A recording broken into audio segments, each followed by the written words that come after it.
When I heard about the program, I didn't know what to expect.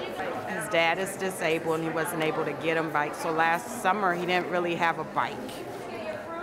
But when I pulled up and I saw somebody outside, as cold it is, making us feel welcome, and then people followed us through and made us feel welcome, and then I got inside and I'm like, oh my God.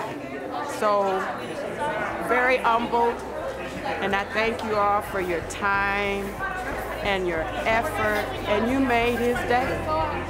You literally made, look at his face. You're gonna make me cry again.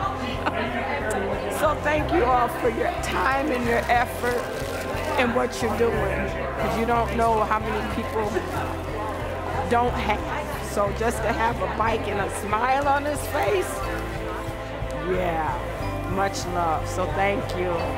Thank you very much.